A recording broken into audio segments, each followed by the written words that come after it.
দেখো ফ্রেন্ডস, কত বড় একটা কচু এনেছে বাজার থেকে, একদম একজন মানুষের সমান। আজকে বৃষ্টিও আছে, চিন্তা করলাম কচু দিয়ে কাঁকড়া দিয়ে রান্না করব।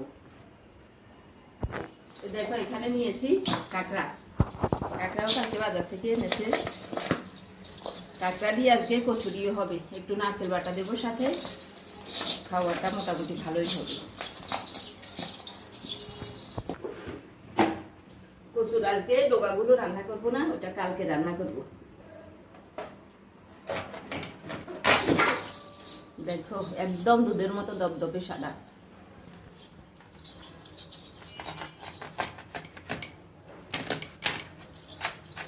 এই কচুটা এই সিজনেই পাওয়া যায়, সারা বছর কিন্তু পাওয়া যায় না।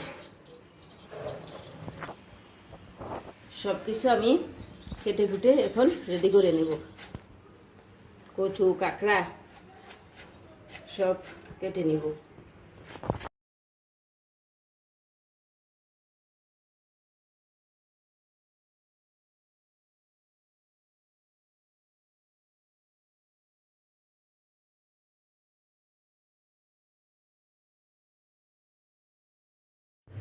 দেখো কচু এরকম টুকরো টুকরো করে কেটে নিয়েছি, আর এখানে কাঁকড়াও সুন্দর করে পরিষ্কার করে কেটে নিয়েছি।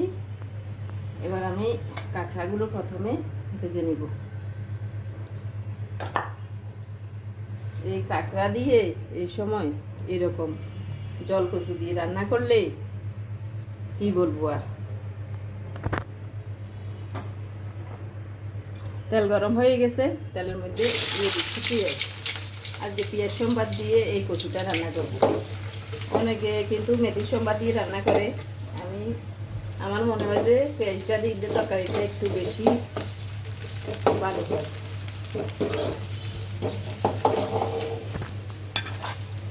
পেঁয়াজ একটু নেড়ে চেড়ে এবার কাঁকড়াগুলো দিয়ে দিচ্ছি।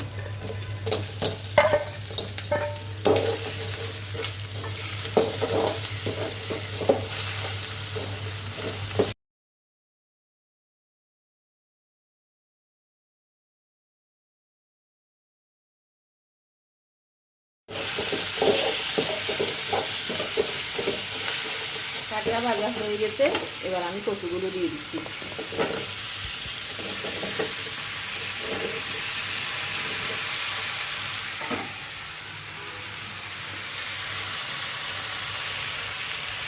দিয়ে দিচ্ছি পরিমাণ মতো লবণ।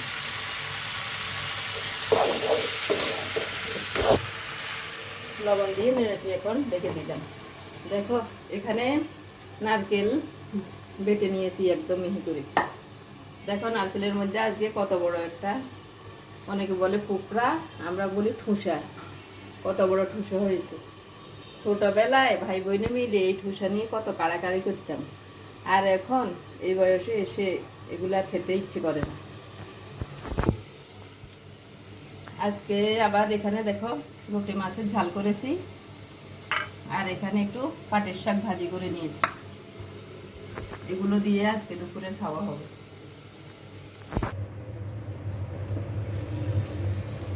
এটা ঢাকনা দিয়ে দিয়ে আমি কয়েকবার নেড়ে চেড়ে দেখো একদম ভেজে নিয়েছি, মোটামুটি একটু নরম হয়ে গেছে। এবার নারকেল বাটা দিয়ে দেবো।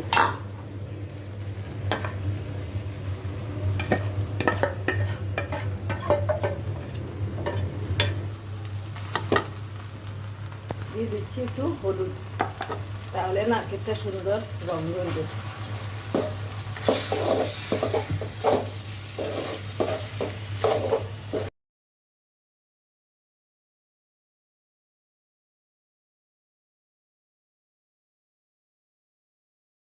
দিয়ে দিচ্ছি একটু আদা বাটা, দিয়ে দিচ্ছি একটু জিরা এবং গোলমরিচ একসাথে বাটা।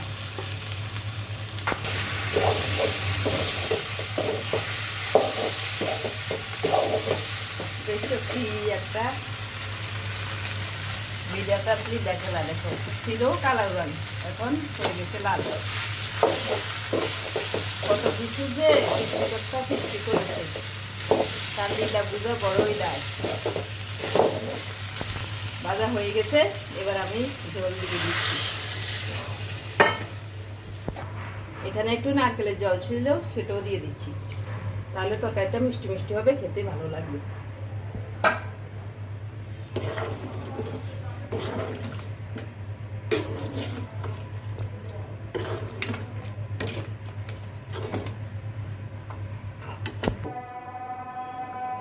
অল্প করে একটু গুঁড়ি মরিচ দিয়ে দিচ্ছি, কারণ আমি নারকেলের তরকারি তো কাঁচামরিচ দেব।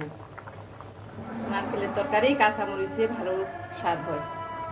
দিয়ে দিলাম কাঁচামরিচ, আর একটু পরে তরকারি হয়ে যাবে।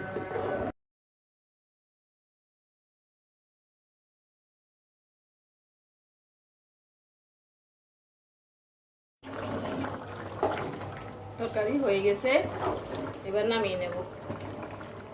একটু হালকা ঝোল না থাকলে ভাত খাবো কি দিয়ে, এই জন্য একটু একটু ঝোল রেখেছি। চুলা নিভিয়ে দিলাম, তরকারি নিয়ে নিচ্ছি।